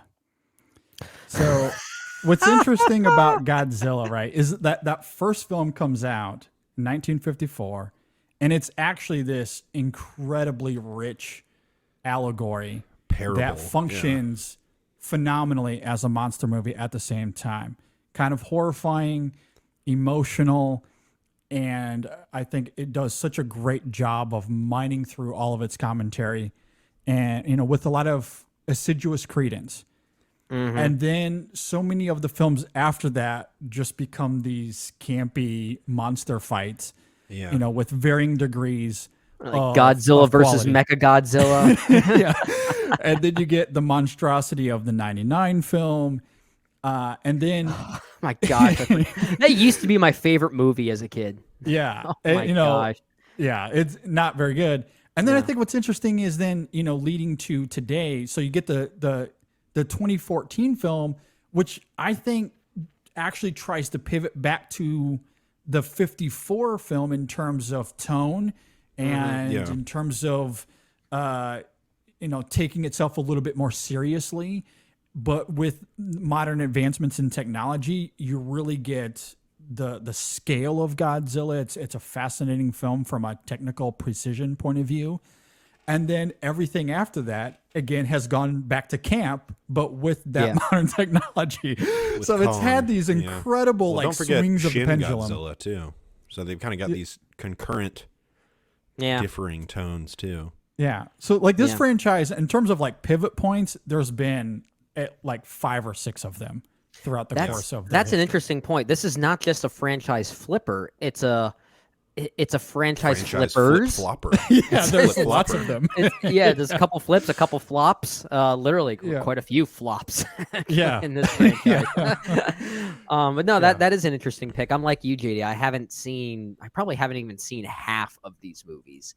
But you're right that there is a pendulum swing between, like, let's say the tone of that very first Godzilla to the sequels that preceded or followed that, and then it kind of went back and forth. That's an interesting point. Yeah. So that was one that came to mind for me. I guess I'll pivot off of that because you talked about this interesting idea that kind of plays into this other franchise here, and that's this idea of sort of not just a swinging of the pendulum, but a franchise that kind of flips, resets multiple times, and that's the James Bond franchise. Yeah, absolutely. And that's like basically anytime you get a new actor playing Bond, you're completely changing the entire tone of the franchise. In fact, you're almost creating a new mini franchise within an overarching franchise. And every actor who has played Bond has brought their own, not just personality to the character, but their own personality to the films that they starred in. Like the Timothy Dalton films, the 2 of them that there are not anything like any of the Roger Moore films. The best ones. You know what? Both of them are at the very least like top 5. They're very good. I honestly think that Living Daylights is my number 2 or 3, and then that's up there for me. Like top 5 or 6. That's up there for me. I mean, as much as I love Daniel Craig as the character, I feel like he owes a lot to Timothy Dalton because there's a lot. There's 100%. A lot of what Dalton was doing that it kind of that's that swinging of the pendulum, right? I mean, Sean Connery kind of did it all, right? Like I feel like his started off one way and then sort of swung. And then, George Lazenby was kind of its own thing, but swinging back a little bit. And then they were like, whoops, sorry, we made maybe the best James Bond movie so far. We'll correct it. But you're right. Yeah. Jay, when you and Ryan did your James Bond movie series, you often used the term overcorrection. But that's what this franchise kept doing. And each time it would be Dalton. Oh, we got to change it to Brosnan. Now we got to change it back to Craig. So where do we think it's going next? I think it's going to be silly, and I kind of hope that it is. I don't think so. I don't think they can do it. Maybe I'm just being optimistic because it's. I would like to see another Connery type. I want to see something wacky. I joked about this. I want to see Pierce Brosnan come back, and let's see an old Bond. That's something they've never done. They've never brought back an actor to play the character. They kind of played it a little bit with Craig in terms. They did. Of they brought Connery back after. Oh yeah. Well, yeah, but that's not on Her technically Majesty's canon, Secret right? Service. Well, no, it is. Diamonds Are Forever is canon, and that was after On Her Majesty's Secret Service. Yeah, Gotcha. well, because Connery was apparently supposed to play Bond in On Her Majesty's Secret Service, I think, at one point. And then that one happened, and they were like, please, we'll quadruple your salary. Just come back in this awful, awful film. And then they make what I think is the worst Bond film, which is Diamonds Are Forever. Yeah. It's terrible. And then I think Roger Moore, bum. Get him out of here. Absolute bum. Yeah. I don't know. I kind of feel the same way about.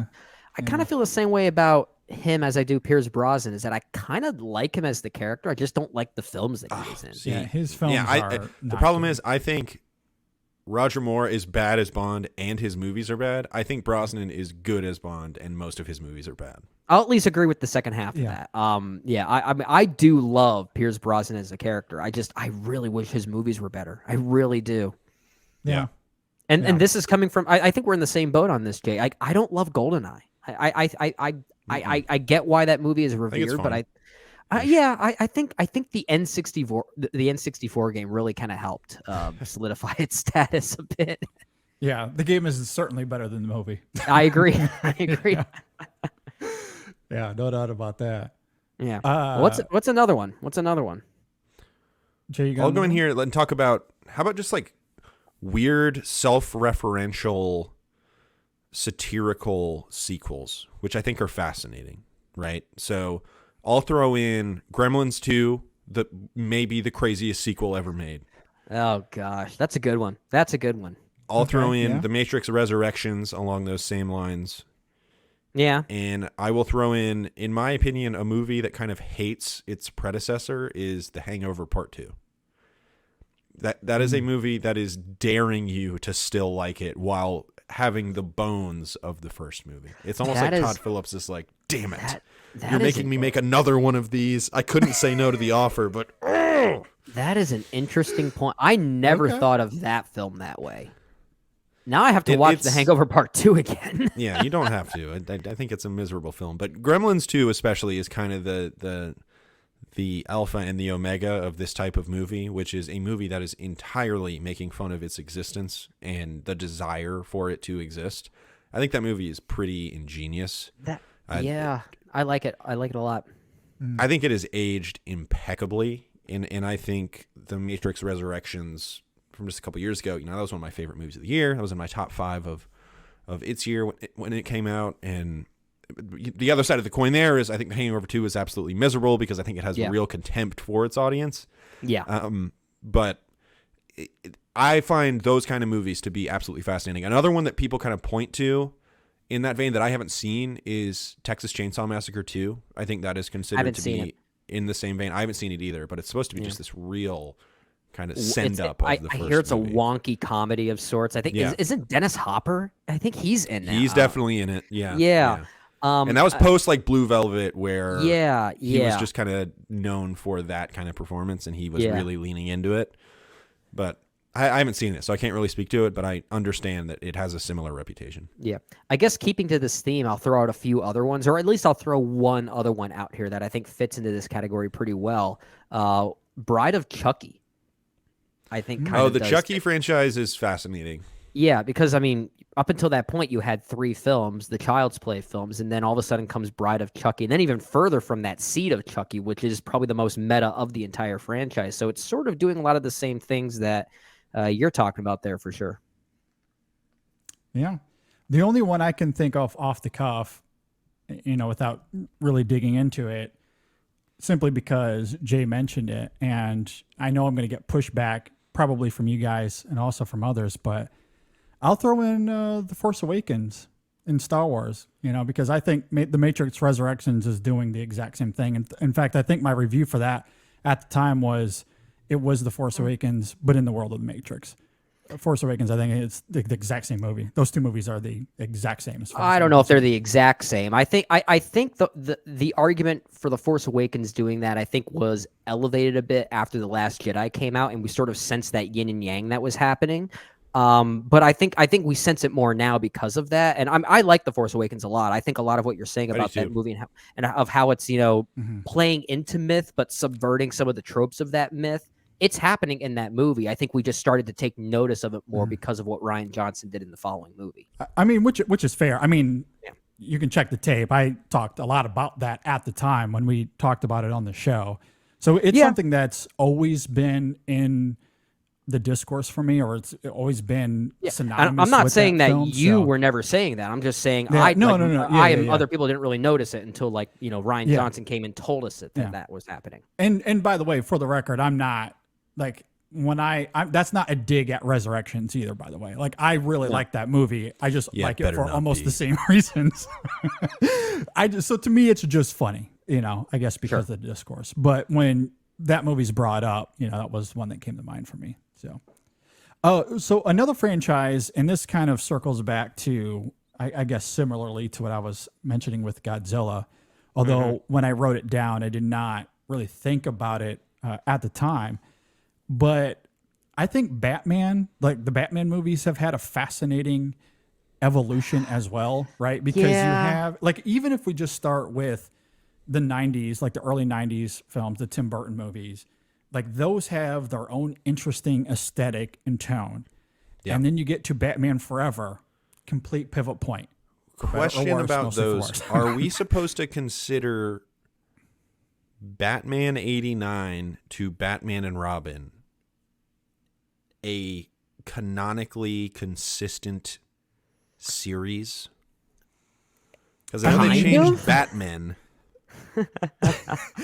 And I know They they're did. riding off the wind of Batman 89 and Batman Returns. Well, you But- do have the same actor playing Alfred in all of them. Yeah, and, I think they That's are true. considered And- canon, yeah. like their own.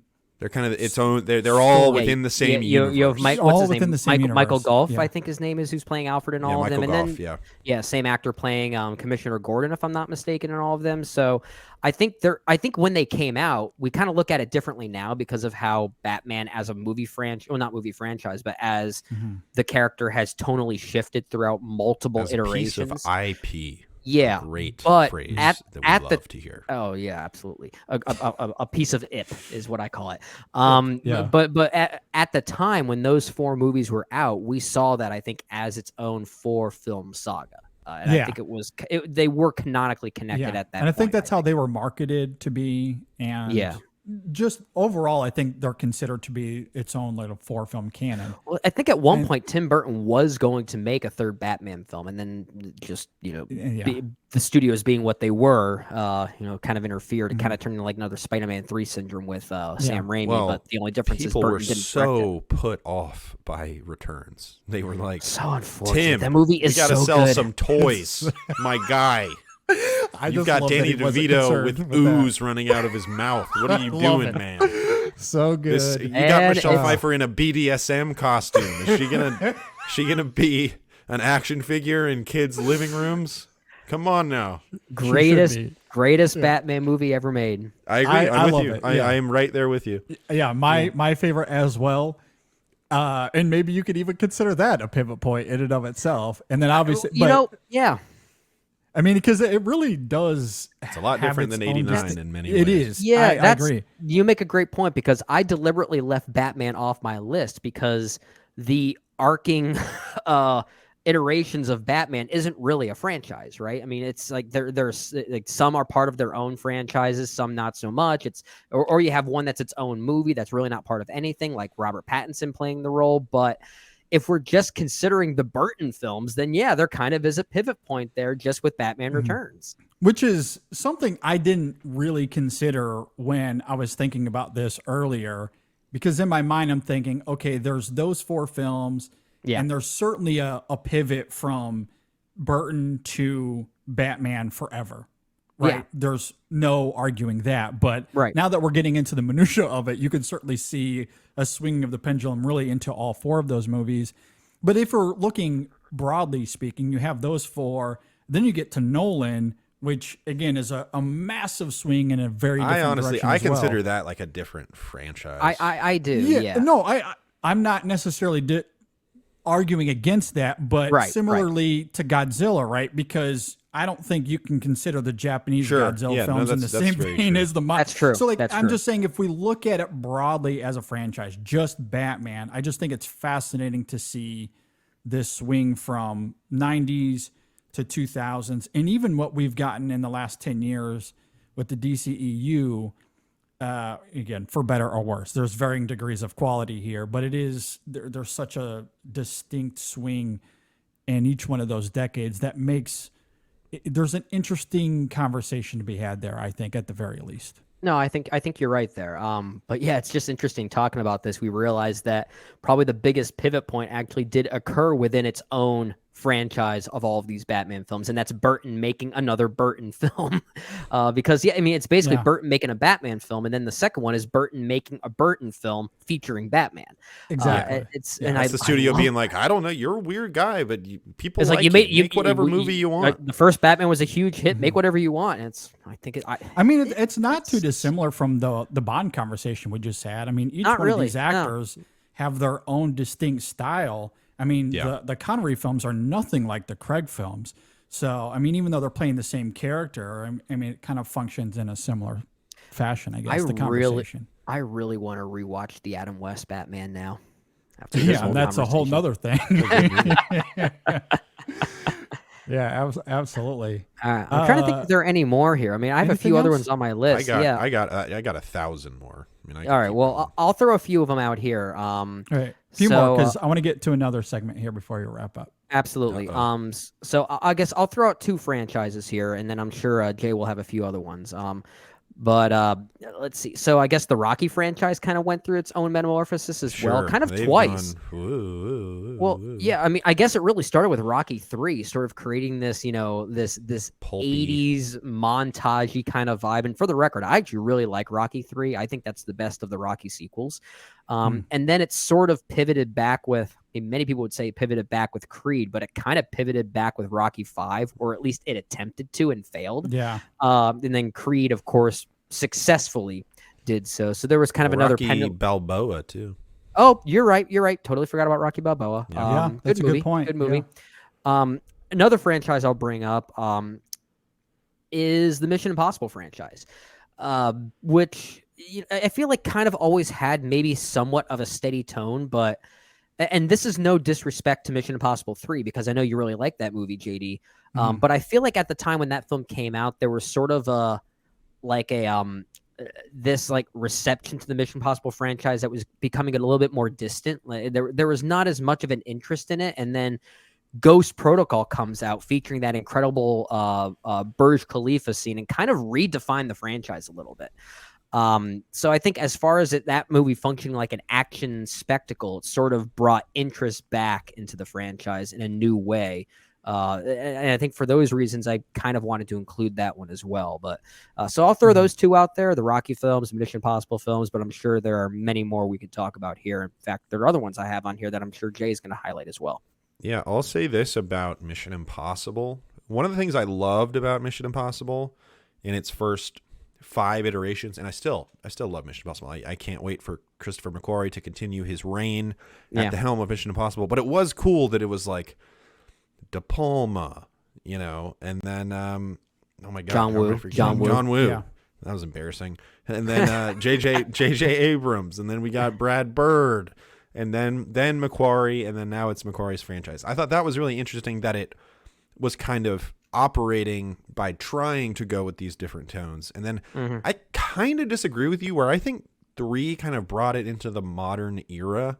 I don't like that movie very much, but I think 3 kind of put it back on the map, even if it wasn't super duper mega successful. But yeah. I will say 4 kind of catapulted it into kind of another.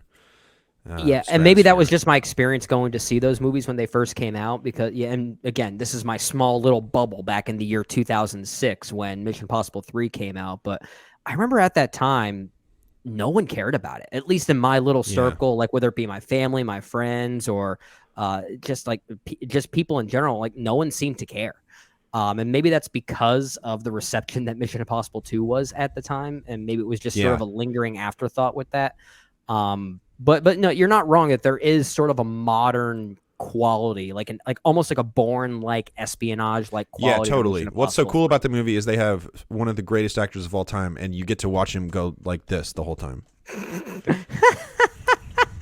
I mean, that to me is actually where I think I probably find myself in a little bit of a different camp than you guys. And for what it's worth, the film did make $400 million.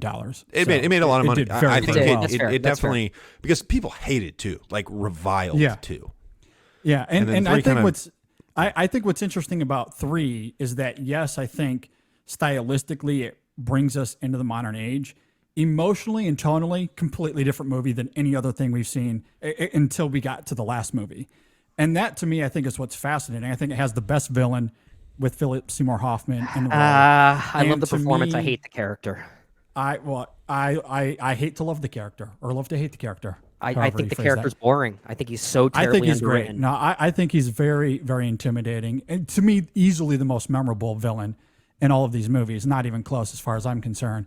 And emotionally, it's the only film until the last one that had any emotional stakes whatsoever. Which is interesting, not even because close. the emotional Not even stakes close. on a rewatch, the emotional stakes of Fallout were something that weren't working for me as much on a rewatch. I think and I Rogue haven't Nation seen that has film since emotional stakes. I haven't seen that film since the theaters, but like when I was watching it, and I know that was a huge talking point when we reviewed it on the show. It It was like finally they remembered that these are people and that they do have relationships and they do have What's feelings cooler and than emotions. emotional stakes? Tom Cruise on a rope outside of the Burj Khalifa. Okay, and again, on the I'm side not of an saying that's airplane not cool, but that doesn't make a flying. movie. That doesn't make a whole movie. Like these films are often, they should be anyway, way more than one action set piece, and it's memorable for how it's shot and Brad Bird's direction and Tom. Yeah. Like I'm not I'm Ghost- not undermining that. Yeah. But the Mission big Impossible difference, 3 is definitely memorable for how it was shot as well, which is like this. I mean, maybe, but I'll take that over, like, because to me, with Brad Bird's movie, and really most of these are emotionless. They're fun action spectacles. That but ending of Ghost Protocol, I emotionally think, is vapid. more emotional than anything in Fallout. That the way they crystallized Julia in Ghost Protocol was so It great. didn't. It doesn't work for me. Emotionally, it felt. I don't it think feels she very needed flat. to be in Fallout at all. Like that was rewatching that movie. I felt like I don't need to see Julia again. I love Michelle Monaghan, but I don't need to see this character again. Yeah, I just love that wholly ending there. disagree. I could not disagree any more than that.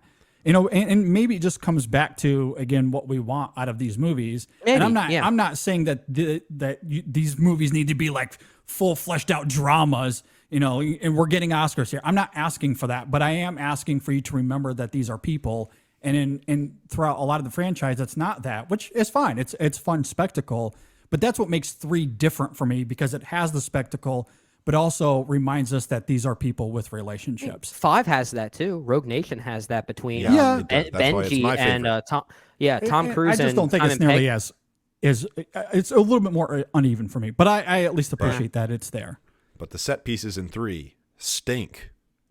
I don't love it as an action movie. I think it's okay. Okay. But I will don't give care. JD. Honestly, I don't care. I will give JD credit about the emotional stakes of Mission Impossible 3. I think when that film is operating more as an Ethan Hunt movie as opposed to a Mission Impossible movie, I think it's actually really good. Like I actually like the scenes of normalcy in that movie more than I do the action scenes. I think those scenes are effective. And I think Cruise and Monaghan in that movie have really good chemistry. Yeah, I mean, this is probably going to get me in trouble, but the only difference between 2 and 4 for me is that Brad Bird brings that modern aesthetic to it, and certainly ups the ante in terms of the Burj Khalifa sequence. But again, character-wise, emotionally, very insipid. Yeah, I don't agree with that. I think I it like 2. ends I like beautifully. 2. I like 2 more. I like them all. They're all good in their own. I like them all respective too. Yeah. Well, actually, I don't know. I kind of don't like 3, but Yeah, I mean, I like 3 more than 2. But I mean, they're all at the very. I mean, those 2 that my least favorites in the franchise. I give at least a 3 out of 5 on Letterboxd. yeah. Give me a good Fascinating villain. franchise. Give me I emotion. quite like it. That's way like it. more interesting to me than one good action set piece that's memorable. What about everything else around it is 17 mundane. great action set pieces? Anyway, next franchise. Here's a fascinating thing that I find. The junkification of a franchise I find very interesting. You see this in franchises like Jaws, where it's just Yeah, I thought about these, but I mean, I don't like some of these. I didn't because that's the Jaws, thing. and then no, these are. I'm not saying I like these. I just think this is Yeah, an but interesting that's why I kind didn't of- think of them. Like, I mean, Yeah. yeah, for sure. Yeah, but then you have Jurassic Park 3, where they're kind of leaning into schlock. That one I do like. It's a interesting. I don't think I like it, but it's I a mean, very interesting movie. It But the earns ultimate points for me. example- Sorry, go ahead. Go ahead.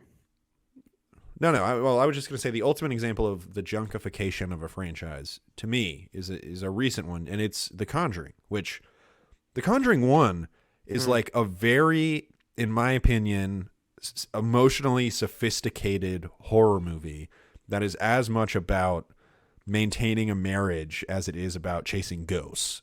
And then from that has spawned 2 The Nun movies, 2 Annabelle movies, The Curse of La Llorona, and then also the junkier Conjuring sequels. I just find that to be a fascinating trend. And also, let me just say, The Conjuring 1, ripper. good movie. Yeah, I think I like The Conjuring 2 a little bit more. It's my man, James Wan. Come Yeah. on now. I'm one of those goofy weirdos that actually got really moved by the Elvis sequence in Conjuring 2. Yeah, I'm Anyway, one of tell those. me why you like Jurassic Park 3. Because it's the only good sequel. Well, Lost World stinks. It's at least And fascinating. both worlds, or all three worlds, my goodness. That's your lesson right there. Don't make a Jurassic movie with the word world in the title. I mean, the three worlds are all worse than the first three. Yeah, I think I'd agree. What's I the don't know if best I wholly world? agree, but Probably Fallen Kingdom. No, Two, I right? I think Lost World is probably my favorite of the worlds, only because it at least still. Oh has... no, I'm not counting the Lost World. I'm talking about Oh, you're not counting the yeah. I sorry. would Okay, well, take the then- Bayona movie over the first sequel. I don't know if I would, Bayona's but at least doing some daring things in that film.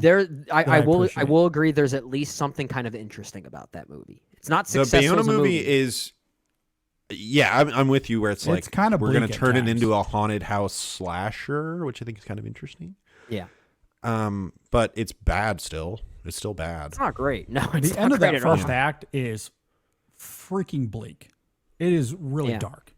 Yeah. I appreciate that. Like, there's going to be kids in the theaters crying watching that movie. Well, okay, JD, let's talk about this. You say that about that, and you hate the scene in the first one where the girl gets tortured and eaten by the dinosaur. Wait, what's that? Explain yourself. The scene in the first movie where the girl gets like tortured by the pterodactyl and then thrown to the other pterodactyl. Oh, in Jurassic World? Yeah, in Jurassic World. Yeah, I think that's terrible. But why is that bad? But what you said is good. Because J.A. Bayona knows how to handle tone. I kind of like when the girl gets tortured. I mean, I appreciate that people have made light that she, as an actress, wanted that to happen. Look, I'm all for that. She wanted to have a memorable death. And It's she at has least one. it's at least I still think memorable it's in a movie that is incredibly wholly egregious in context of the unmemorable. movie, and it's really bad. Well, yeah, I mean it's totally atonal with the rest of the film, but God, the tone of that movie and just everything that had come before it was just abysmal. So at least it was something that was like, oh, And maybe Well, that's that why was- it's memorable. Well, that there- was there- something. yeah, that was there- a I mean- thing that happened. I mean, really, the only time that movie had an ounce of tone is when Jimmy Buffett showed up. Well, that was Yeah. around. Was that around the same time that the girl so got funny. eaten? It may have been the It same. was like right before. Like it was like Yeah, I think it was like right that before. happened. So truly, Yeah. great. Again, Because weird otherwise tone. it's a 45 seconds of a movie. otherwise it's a toneless movie. That movie stinks. I mean, fair, Ugh. I guess. I don't like it. And look, I'm not saying Bayona's movie is good either. I just like that it's willing to be a little daring, and I think It's he's better more. at It's handling those tones. interesting. It's interesting. Yeah. Yeah. I would take it over too. Anyway, what other franchises do we have to highlight? Oh gosh. Do y'all have any? Because I got plenty more. I can just run through. No, but I I have have some. I have I have some a few trivia more. we can run down. Well, I have You a wanna few do more that that I before at we least go? want, because our listeners will be upset if we don't at least mention, the likes of, let's say, the Mad Max movies, which constantly try and Oh, for sure. one up themselves all the time. James Cameron has made two movies that sort of reverted course for their own respective franchises, like with Aliens and Terminator 2. Aliens. So Yep. there's a few of them there. I mean, we talked about Marvel. I mean, I guess you can sort of argue that a movie like the first Guardians of the Galaxy sort of created like a new comedic tone that the films tried to follow. The Winter so there's- Soldier. that's pivoted the other to- one too. That I think Yeah. those, and didn't those two movies come out not back to back, but didn't they come out in order in phase 2? I think Winter Soldier came was first. 2014 and Guardians was 2015. I don't know I if think they were I back think to they were back. both. I think they were close. both 2014. I think they were both 2014. Maybe you're right. I don't know. I was going to throw in but they were Ragnarok, close. but I guess They were close. Guardians was kind of the predecessor to Ragnarok. Yeah, it absolutely was. Yeah. Yeah. Yeah, you're right. 2014 for Guardians, the first one. Oh, I'll throw out another franchise flipper here. How about Bumblebee? Yeah. Yeah. That was big pivot point leading Yeah. to the next one coming out Yeah, just a few months. Because So we good actually job, had Brendan. we actually got a live action Transformers movie that was like a legitimately decent movie. Yeah. Yeah, finally, for once. Yeah. Take I that, would Michael like Bay. to. I would like to throw out the greatest tonal shift from an original to a sequel in history, which is Cars 2. Okay, on that note. Isn't that like the wonkiest sequel ever? They take the kind of blue collar road trip kind of race car movie of the first one and they turn it into a heightened spy movie. Insane decision. Where Mater But, is it's the terrible. main character. Yeah. I like Cars 2 more than Cars 3. Wow. I don't They're both agree with bad. that, but At to each least- their own. I think Cars 3 is among the worst animated movies ever made. I I hate almost everything about that movie. Like Yeah. that is terrible. I can't believe we hate- haven't brought up Back to the Future. That's what's pretty obvious. Yeah, that one's. Yeah. You know, part 2 and part 3 certainly had their The own. first one's tonal- pretty straightforward, and then the second one is like, Yeah. all right, we're getting super sci-fi, and then the third one is like, Western, please. I'd like to make a Western, please. Thank you. Did we mention that's a good Die point. Hard yet? No.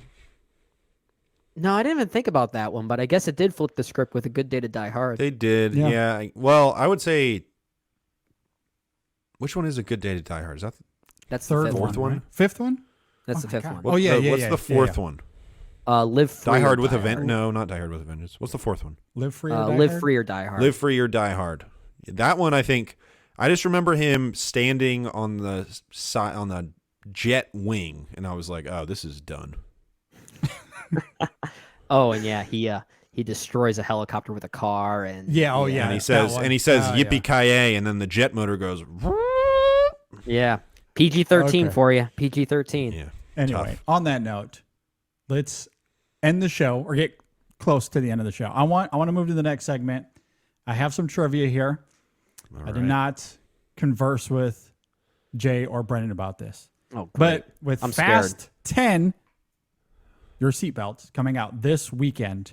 Oh boy. This is trivia for the Fast and the Furious franchise. Some of these are pretty easy. Others might be a little bit harder. Here's the first question.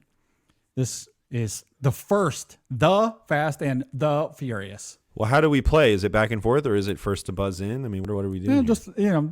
just this is loose trivia. However you want to Blurt answer it out. Okay. Yeah, Blurt it. just blurt it out. Honk your horn. Exactly. I like that Beep, idea. Beep, beep. What car does Dom have waiting in his garage in the first film? I have options here that I can give you guys. I bet I could get it if you give me multiple choice. Okay, multiple choice. I have 4 here. 1971 Plymouth Barracuda, 1971 Dodge Demon, 1970 Dodge Charger, or a 1970 Ford Mustang. I don't remember. You think I watch these movies to pay attention to the Look, cars? that's what's making. Some of these will be. I want to easier, say I I want to say Charger, but I don't know if that's right or not. Ding, ding, ding. That is There we go. correct. 1970 Dodge Charger is what he has in his garage and what he races with throughout that film. Thank All right, you. next one. Let's go to Tokyo Drift, Jay's All favorite. right. Not my What favorite, but I love it. Is the name of Lucas Black's character? Alabama Johnson. I don't know. We talked about Han Solo earlier. I just call him the quarterback. The quarterback. Oh, The it's quarterback from Friday Night Lights. crap.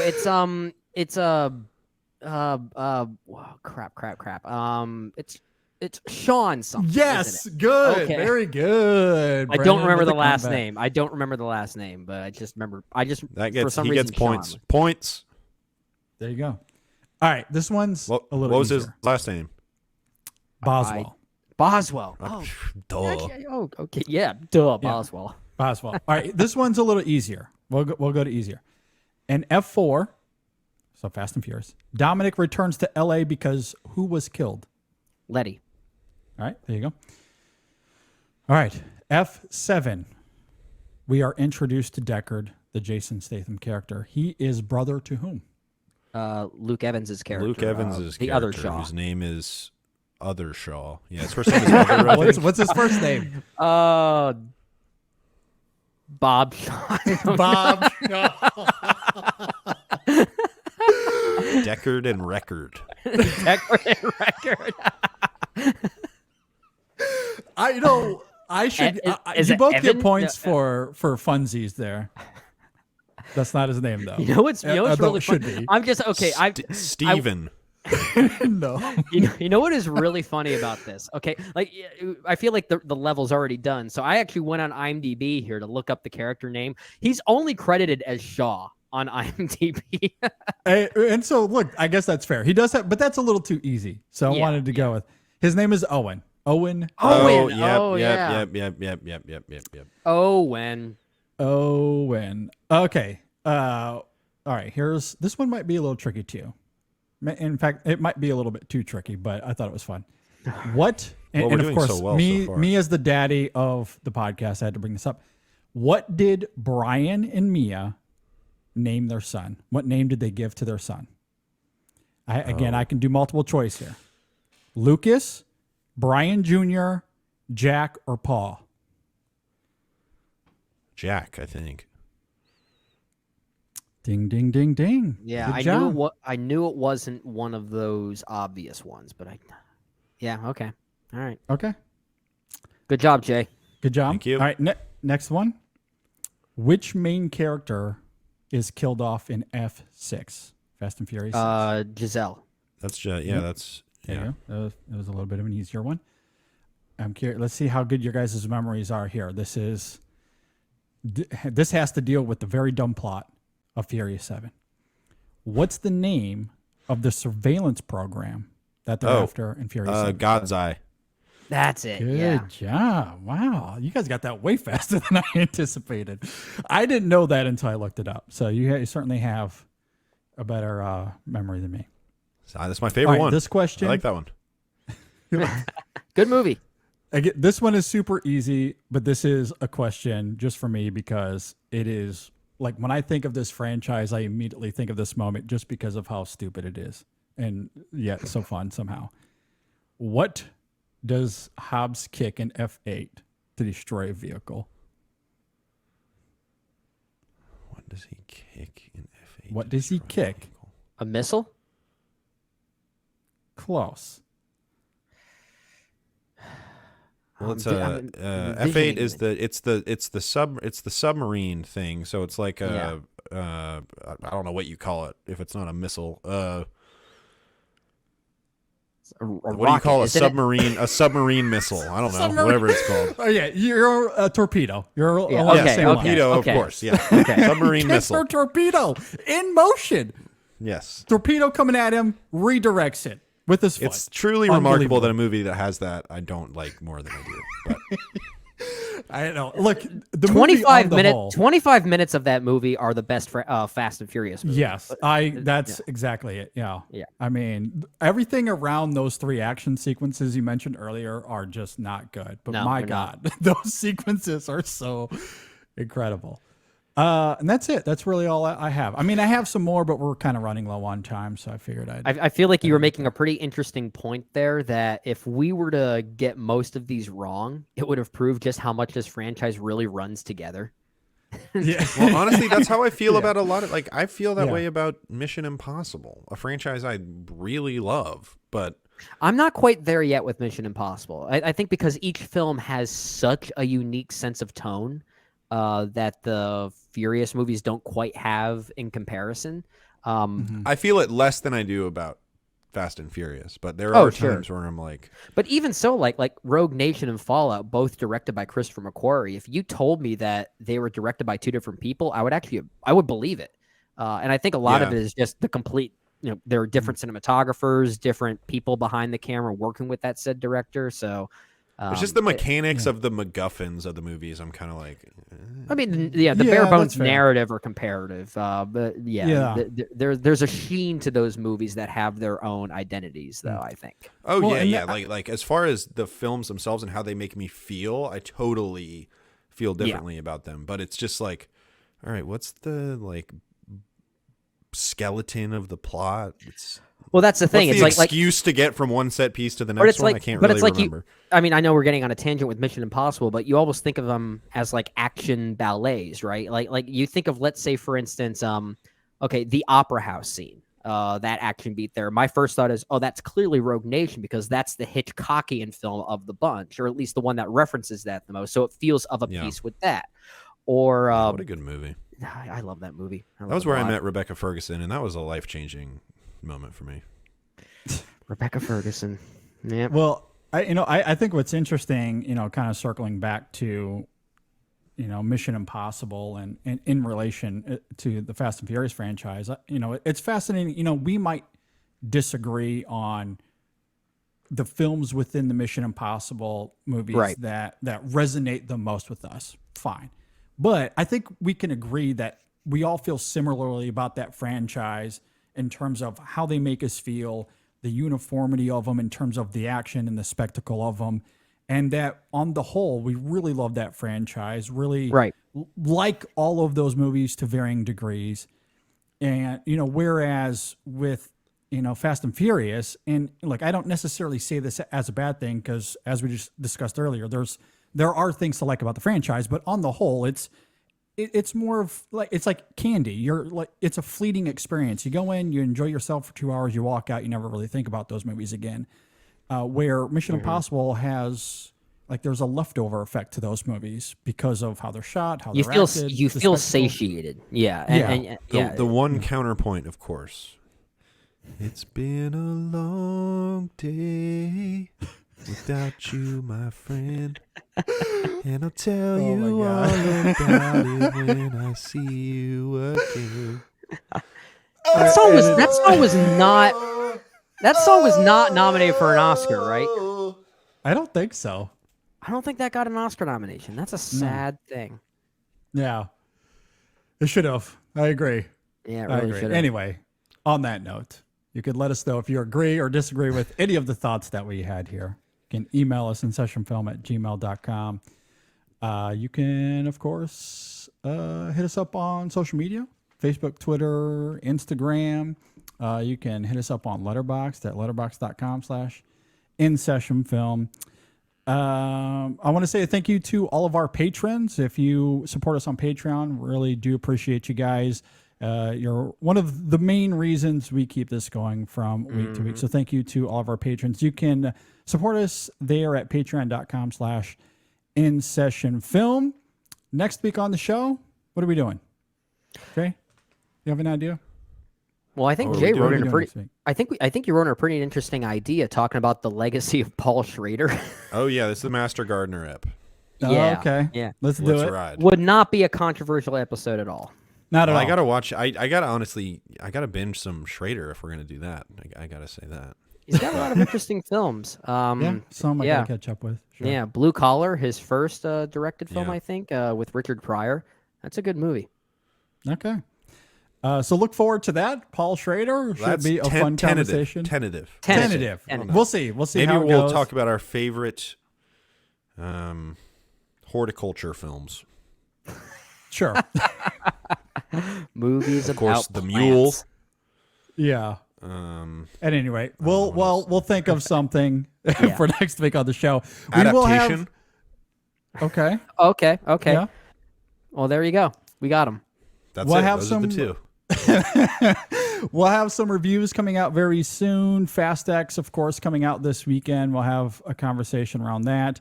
Brendan and I are trying to get together to discuss the little indie film, How to Blow Up a Pipeline, which I have seen. I'm itching to talk about. So we'll get to that soon as well. Our latest in the Wong Kar-wai movie series is up, Fallen Angels. That is up for you to listen to right now. And of course, Masterpiece. Masterpiece alert. yeah, go Raise check it the out. alarm. Jay had a lot to say. And if you missed it last week, we have a review of Guardians of the Galaxy Trace. You can go and check that out as well. That did actually very well at the box office over this last weekend. It's did. improved. So maybe Marvel isn't dead after all. Our latest Women in Session, go check that out as well. The ladies talked about their favorite 1940s movies, which I thought was a really fun conversation. So you can go and check that out as well. Be sure to subscribe, like us. If you're on YouTube, please subscribe, comment, give us a thumbs up. Of course, you can leave reviews for us on Spotify, on Apple Podcast. Fellas, anything before we get out of here? Any final thoughts? I didn't get to talk about T2's train spotting, but I like that more than train spotting. So suck it, haters. yeah. You're also I might- you're also not a Boyle head. Yeah, when it comes to Danny Well- Boyle, he feels like a boil on my skin when I watch his movie. I will give this to T2 Train Spotting. It probably has the best scene from any Danny Boyle film, and that's the whole what there are no Catholics left song scene in the bar. That scene is That is a great scene. Yeah. It's a great scene. And that's, I don't know. Okay. Movies. I'm See, glad movies. that we ended somehow on Danny Boyle. A movie about franchises, or a show about franchises, and we ended on Danny Boyle. I mean, and we're the all beach somehow. we're all itching for 128 hours. I mean, where's that sequel? Oh, I know. come on now. The Boyle universe. That's what Jay is waiting for. Welcome to the boiler room, baby. The Boyle. Yeah, the boiler room. Anyway, we hope that you enjoyed the show. Thanks for listening, everybody. Stay tuned for next week. We'll have some sort of shenanigans, maybe around Paul Schrader. Who knows? In the meantime, be on the lookout for our Fast X review as that film comes out this weekend. And we'll all look forward to the next 34 Fast and Furious movies over the next 2 It'll be decades. more than that. Come on. On that note, thanks for listening, everybody. Thanks for watching. We'll see you next time on the InSession Film Podcast. He kicked our Congratulations to torpedo, Ryan guys. McQuaid and the San A Antonio torpedo. Spurs for winning the Victor Wembanyama sweepstakes. Beep beep.